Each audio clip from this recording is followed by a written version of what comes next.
नमस्कार। आज हम एक ऐसी किताब के पन्नों में उतर रहे हैं जो सिर्फ पढ़ी नहीं जाती बल्कि महसूस की जाती है। विक्टर फ्रैंकल की कालजयी रचना मैन सर्च फॉर मीनिंग, मतलब अर्थ की खोज। जी नमस्कार।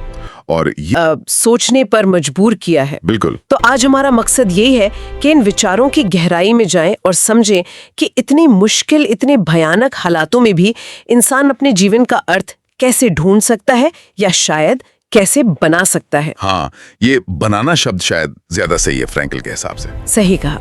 ये कल्पना करना भी कितना मुश्किल है कि कोई व्यक्ति कंसंट्रेशन कैंप की उन अमानवीय यातनाओं से गुजरकर और फिर जीवन के अर्थ पर इतनी साफ, इतनी सशक्त बात कह सके। बिल्कुल, ये सोचने पे मजबूर करता है कि अंदर कितनी ताकत होगी। तो चलिए फिर इन विचारों की परतों को खोलते हैं, समझने की कोशिश करते हैं। जी। शुरुआत करते हैं फ्रैंकल के उन अनुभवों से जो उन्होंने नाजी कंसंट्रेशन कैंपों में सहे। वो खुद एक मनोचिकित्सक थे ना? हाँ, बिल्कुल। और शायद इसी नजरिए ने उन्हें उन हालातों को थोड़ा अलग ढंग से देखने में, समझने में मदद की होगी। हाँ, हो सकता है। वो कैंप में पहुंचने का अनुभव, वो पहला शौक, सदमा, इसी बारे में उनका एक कथन है जो मतलब सोचने का नजरिया ही बदल देता है। कौन सा वाला? वो कहते हैं, जब हम अब जीवन से कुछ भी उम्मीद नहीं रखते, तब जीवन हमसे उम्मीद रखता है। ये सुनने में थोड़ा अजीब लगता है ना? उल्टा सा। हाँ बिल्कुल, विरोधाभासी है, पर यही इसकी ताकत है। ये हमारी सोच को पूरी तरह पलट देता है। कैसे? देखिए, हम आमतौर पर सोचते हैं कि जीवन हमें क्या देगा, हमारी उम्मीदें, हमारी इच्छाएं, है ना? हाँ बिल्कुल। पर फ्रैंकल कहते हैं कि उस चरम स्थिति में जहां कोई उम्मीद नहीं बची है, सब अंधेरा है, वहां सवाल बदल जाता है। अब जीवन आपसे पूछ रहा है, तुम क्या करोगे? अच्छा। हाँ, इन हालात में तुम्हारा रवैया क्या होगा, तुम्हारा एक्शन क्या होगा? ये आपको ना एक लाचार विक्टिम की जगह से उठाकर एक एक्टिव एजेंट बना देता है, चाहे बाहर कुछ भी हो रहा हो। मतलब जिम्मेदारी का एहसास। बिल्कुल, कि आपके काम, आपकी चॉइस, आपका रवैया वो अब भी मायने रखता है। ये उम्मीद रखने वाले से कुछ करने या प्रतिक्रिया देने वाली भूमिका में आना, ये कमाल का शिफ्ट है। हाँ, ये निष्क्रियता से सक्रियता की ओर एक बड़ा मानसिक कदम है। और ये फिर जुड़ता है उस रोजमर्रा के संघर्ष से जो कैदियों को झेलना पड़ता था। और यहीं से फ्रैंकल का वो विचार आता है जिसे अक्सर कोट किया जाता है और जो शायद उनकी पूरी सोच का केंद्र है। हाँ, वो सबसे मशहूर वाला। हाँ, कि इंसान से सब कुछ छीना जा सकता है सिवाय एक चीज के, किसी भी परिस्थिति में अपना रवैया चुनने की आजादी। बिल्कुल। मुझे हमेशा ये बात बहुत ताकतवर लगी है। यकीनन। और ये सिर्फ एक मोटिवेशनल लाइन नहीं है, ये उनके पूरे दर्शन का, उनकी लोगोथेरेपी का आधार है। अच्छा। सोचिए जरा, बाहरी तौर पर उन कैदियों के पास तो कोई आजादी थी ही नहीं। शून्य। क्या खाना, कब सोना, जीना, मरना, कुछ भी उनके हाथ में नहीं था। सही बात है। लेकिन फ्रैंकल ने ये महसूस किया और देखा भी कि एक आखिरी किला है जो हमेशा आपका रहता है, आपकी आंतरिक स्वतंत्रता। मतलब बाहर जो हो रहा है उस पर आप मानसिक और भावनात्मक रूप से कैसे रिएक्ट करते हैं, ये चुनने की आजादी। हाँ। क्या आप नफरत और कड़वाहट को हावी होने देंगे या अपनी इंसानियत, अपनी गरिमा बचाए रखेंगे? क्या आप टूट जाएंगे या अंदर की ताकत खोजेंगे? ये चुनाव फ्रैंकल के अनुसार हमेशा हर हाल में आपका अपना होता है और इसे कोई छीन नहीं सकता। बिल्कुल, कोई नहीं। यही वो जगह है जहां इंसान की गरिमा है, जहां उसकी अंदरूनी शक्ति का सोर्स है। और यही विचार आगे चलकर उनकी लोगोथेरेपी का एक पिलर बना कि आजादी और जिम्मेदारी जुड़े हुए हैं। लेकिन उन भयानक हालातों का एक और पहलू था जिससे बचना शायद मुश्किल था, वो भावनात्मक सुन्नता। Emotional numbness. हाँ, फ्रैंकल ने इसे भी बहुत करीब से देखा और लिखा। किसी इंसान के अंदर का सबसे गहरा दर्द तब होता है जब वो दर्द को महसूस करना बंद कर देता है। ये थोड़ा चौंकाता है क्योंकि हम सोचते हैं कि दर्द महसूस ना हो तो शायद राहत मिले। हाँ, पहली बार सुनने में ऐसा ही लगता है। ये असल में एक साइकोलॉजिकल डिफेंस मैकेनिज्म है, बचाव का तरीका। अच्छा। जब दर्द इतना ज्यादा हो कि सहा ना जाए तो मन खुद को बचाने के लिए भावनाओं के प्रति सुन्न हो जाता है, जैसे कवच ओढ़ लेता है। लेकिन फ्रैंकल चेताते हैं कि ये कवच धीरे धीरे आपकी आत्मा को ही मार देता है। भावनाओं को महसूस करने की क्षमता, चाहे वो खुशी हो, दुख हो, दया हो, गुस्सा हो, यही तो हमें इंसान बनाती है ना? हाँ बिल्कुल। जब हम महसूस करना बंद कर देते हैं तो हम अपने अंदर की इंसानियत खोने लगते हैं। ये दिखाता है कि जिस्मानी तकलीफ से भी बुरा कुछ हो सकता है। क्या? वो है भावनात्मक और आध्यात्मिक मौत। महसूस करने की क्षमता का पूरी तरह खत्म हो जाना। एक धीमी मौत जैसा है। इसी निराशा और सुन्नता के माहौल में भी कुछ कैदी थे जो शायद अलग थे, जिनमें जीने की एक अलग चमक दिखती थी। हाँ, ये फ्रैंकल ने नोटिस किया था। और यहीं से उनका वो मशहूर कथन आता है जो शायद इस किताब का सार है, जिसके पास जीने का क्यों है, वो किसी भी कैसे को सह सकता है। बिल्कुल, ये विचार बेहद गहरा भी है और उतना ही प्रैक्टिकल भी। क्यों का मतलब है जीवन का कोई मकसद, कोई लक्ष्य, कोई गहरा अर्थ या कोई वजह जिसके लिए आप जीना चाहते हैं। फ्रैंकल ने कैंप में ये खुद देखा कि जिन कैदियों के पास जीने का कोई ठोस कारण था, चाहे वो अपने किसी प्यारे से दोबारा मिलने की उम्मीद हो, हाँ, या कोई अधूरा काम पूरा करने का इरादा हो, या अपनी तकलीफ को किसी बड़े मकसद से जुड़कर देखना हो, उनके बचने की मानसिक और शारीरिक क्षमता उन लोगों से कहीं ज्यादा थी जो निराश हो चुके थे, जिन्होंने जीने की वजह खो दी थी। अच्छा। हाँ, ये सिर्फ जीने की इच्छा नहीं है, ये जीने का कारण है। यही क्यों है जो इंसान को वो अकल्पनीय तकलीफें कैसे झेलने की ताकत देता है। और ये क्यों बहुत पर्सनल हो सकता है, जरूरी नहीं कि कोई महान उद्देश्य ही हो। ये सचमुच कमाल की बात है कि कैसे एक अंदरूनी मकसद बाहरी हालात पर हावी हो सकता है। और फिर जब आजादी मिली, मुक्ति का वो पल आया, तब भी फ्रैंकल का सोचना रुका नहीं। नहीं, बिल्कुल नहीं। उन्होंने स्वतंत्रता को भी एक गहरे अर्थ में देखा। कहा, स्वतंत्रता का असली अर्थ ये है कि हम अपने जीवन को जिम्मेदारी के साथ जिएं। ये बहुत बहुत महत्वपूर्ण बात है।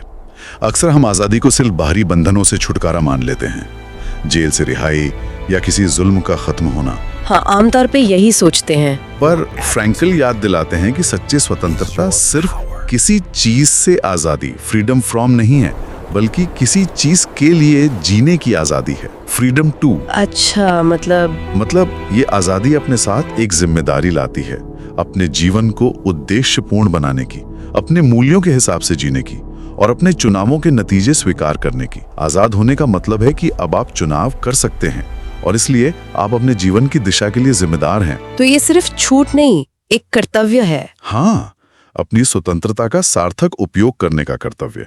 और ये सीधे तौर पर उस अंदरूनी चुनाव की आजादी से जुड़ता है जिसकी बात हमने पहले की थी, रवैया चुनने की आजादी। समझ गए। और यही अनुभव और ये सोच ही फ्रैंकल को उनके मनोवैज्ञानिक सिद्धांत लोगोथेरेपी तक ले गई, है ना? जी बिल्कुल। लोगोथेरेपी का आधार ही ये अर्थ की खोज है। लोगोस मतलब मीनिंग। ये देखना दिलचस्प है कि कैसे उनके निजी अनुभव ने एक पूरे साइकोलॉजिकल अप्रोच को जन्म दिया। और जीवन के अर्थ के बारे में लोगोथेरेपी का नजरिया भी, जैसा आपने कहा, पारंपरिक नहीं है। फ्रैंकल कहते हैं, जीवन का मतलब हमसे ये नहीं पूछता कि इसका अर्थ क्या है, ये हमसे पूछता है कि हम इसे कैसे जीते हैं। इसका क्या मतलब हुआ? क्या अर्थ पहले से मौजूद नहीं है जिसे हमें ढूंढना है? ये क्रांतिकारी विचार है जो लोगोथेरेपी को कई दूसरे स्कूल्स ऑफ थॉट से अलग करता है। फ्रैंकल का मानना था कि जीवन का कोई एक फिक्स्ड यूनिवर्सल अर्थ नहीं है जो कहीं लिखा हुआ है और जिसे हमें खजाने की तरह ढूंढना है। तो फिर? बल्कि अर्थ कुछ ऐसा है जिसे हम एक्टिवली बनाते हैं, रचते हैं अपने जीवन के हर पल में, अपने कामों से, अपने चुनावों से, और सबसे जरूरी, जीवन जो चुनौतियां हमारे सामने फेंकता है उनके प्रति हमारी प्रतिक्रियाओं से। अच्छा, जीवन लगातार हमसे सवाल पूछ रहा है, हालात के जरिए, रिश्तों के जरिए, मुश्किलों के जरिए, और हमारा जवाब, हमारा रवैया, हमारा काम, वही उस पल को और अंत में हमारे पूरे जीवन को अर्थ देता है। ये एक लगातार चलने वाली क्रिएटिव प्रक्रिया है। इसीलिए लोगोथेरेपी भविष्य की ओर देखती है। ये अतीत के घावों में उलझे रहने के बजाय भविष्य में अर्थ खोजने और बनाने पर जोर देती है। ये सक्रिय रचना वाली बात दुख पर भी लागू होती है। फ्रैंकल का एक और कथन है जो पहली बार में समझना थोड़ा मुश्किल सा लगता है। दुख तभी दुख बनता है जब हम उसे अर्थहीन मानते हैं। क्या इसका मतलब है कि दुख में भी अर्थ खोजा जा सकता है? और ये लोगोथेरेपी का एक बहुत ही अहम पहलू है। फ्रैंकल का ये मतलब नहीं था कि दुख अच्छा है या उसे चाहना चाहिए। दुख तो दुख है, तकलीफ देता है। हाँ। लेकिन उनका मतलब ये था कि जब हम अपनी तकलीफ को किसी बड़े नजरिए से देख पाते हैं, उसमें कोई मकसद या मायने ढूंढ लेते हैं, तो उसे सहने की हमारी ताकत बढ़ जाती है। जैसे कैंप में उन्होंने देखा कि जो कैदी अपनी पीड़ा को किसी अपने के लिए त्याग के रूप में देखते थे या उसे अपनी अंदरूनी ताकत को आजमाने और बढ़ाने का मौका समझते थे, वो बेहतर तरीके से उसका सामना कर पाते थे। अच्छा। इसके उलट जब तकलीफ बिल्कुल बेमतलब, बेतुकी और बिना किसी वजह के लगती है, तो वो इंसान को तोड़ देती है। अर्थहीनता ही दुख को असहनीय बनाती है। अर्थ मिल जाने पर दुख शायद बना रहे, पर उसका अनुभव बदल जाता है। उसे गरिमा के साथ सहा जा सकता है। तो अगर अर्थ बनाना है, खोजना नहीं, और दुख में भी अर्थ मिल सकता है, तो इसके प्रैक्टिकल तरीके क्या हैं? मतलब रोजमर्रा की जिंदगी में लोगोथेरेपी क्या रास्ता दिखाती है? फ्रैंकल कहते हैं जीवन का अर्थ काम, प्रेम और पीड़ा में छिपा है। ये 3 रास्ते क्या हैं? हाँ, फ्रैंकल ने जीवन में अर्थ खोजना या बनाने के 3 मुख्य तरीके बताए। पहला है काम या सृजन, वर्क क्रिएटिविटी। मतलब कुछ करना। हाँ, दुनिया में कुछ सार्थक करके, कोई योगदान देकर, चाहे वो आपका काम हो, कोई कला हो, समाज सेवा हो, कुछ ऐसा करना जिससे लगे कि आपने दुनिया में कुछ वैल्यू ऐड की है। ठीक है। दूसरा रास्ता है प्रेम या अनुभव। किसी इंसान से गहरा जुड़ाव महसूस करना, किसी की परवाह करना या प्रकृति की सुंदरता का अनुभव करना, किसी विचार या कला से गहरा लगाव महसूस करना। प्रेम हमें अपने आप से बाहर निकालकर किसी और से जुड़ने और उसमें अर्थ खोजने का मौका देता है। और तीसरा जो शायद सबसे अनोखा है, वो है अपरिहार्य पीड़ा के प्रति हमारा नजरिया। Attitude towards unavoidable suffering. यानी वो दुख जैसे टाला नहीं जा सकता। बिल्कुल। जब हम ऐसी स्थिति का सामना करते हैं जिसे बदला नहीं जा सकता, जैसे कोई गंभीर बीमारी, किसी अपने की मौत या कोई बड़ा नुकसान, तब भी हमारे पास ये चुनने की आजादी होती है कि हम उसका सामना कैसे करेंगे। हिम्मत से, गरिमा से और अंदरूनी ताकत से उस दुख को झेलना। ये भी जीवन को एक गहरा और अनोखा अर्थ दे सकता है। वाह। फ्रैंकल ने खुद इन तीनों रास्तों का अनुभव किया। एक डॉक्टर के तौर पर उनका काम, अपनी पत्नी के लिए उनका गहरा प्यार जिसकी याद ने उन्हें शक्ति दी, और कैंप की तकलीफों के प्रति उनका साहसी नजरिया। ये बहुत स्पष्ट तरीके से समझाया आपने। और अंत में फ्रैंकल हमें फिर उसी मूल विचार पर वापस लाते हैं जो उनकी पूरी सोच में गूंजता रहता है। आजादी के साथ हमेशा जिम्मेदारी आती है। ये बात बार बार क्यों आती है? क्योंकि ये उनके दर्शन का निचोड़ है। ये उस पहली आजादी, अपना रवैया चुनने की आजादी को उसके लॉजिकल एंड तक ले जाता है। कैसे? अगर हमारे पास चुनने की आजादी है, तो हमारे पास सही और सार्थक चीज चुनने की जिम्मेदारी भी है।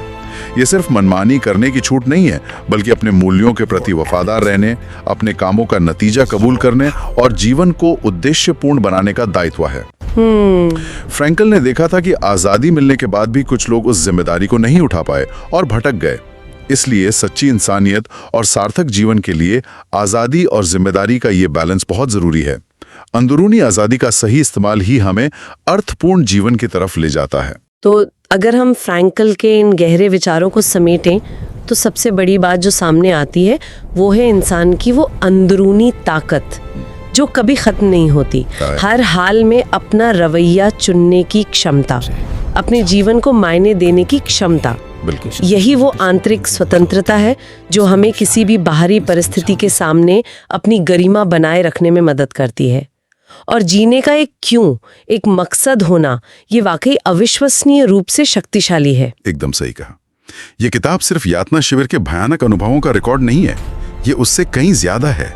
ये इंसान की आत्मा की उस जबरदस्त इच्छा शक्ति का सबूत है जो अर्थ खोजती है और ना मिले तो उसे बना लेती है। फ्रैंकल हमें सिखाते हैं कि अर्थ कोई बनी बनाई चीज नहीं है जो हमें प्लेट में मिलेगी। इसे एक्टिवली जीना पड़ता है, अपने कामों से, अपने प्यार से, अपने अनुभवों से, और यहाँ तक कि अपनी तकलीफ के प्रति अपने साहसी नजरिए से भी। और स्वतंत्रता तभी कीमती है, हाँ, जब उसका इस्तेमाल जिम्मेदारी से एक मीनिंगफुल लाइफ जीने के लिए किया जाए। आज हमने विक्टर फ्रैंकल की अर्थ की खोज के कुछ बेहद मार्मिक और शक्तिशाली विचारों पर गौर किया। ये ऐसे विचार हैं जो हमें रुककर अपने जीवन के बारे में, उसकी दिशा, उसके मायने, इन सब पे सोचने को मजबूर करते हैं। हाँ, और इन विचारों पर सोचते हुए शायद ये मनन करना उपयोगी हो सकता है कि हम अपनी रोजमर्रा की जिंदगी में अपनी छोटी बड़ी चुनौतियों और कामयाबियों के बीच अर्थ को कैसे महसूस करते हैं। या कैसे बनाते हैं?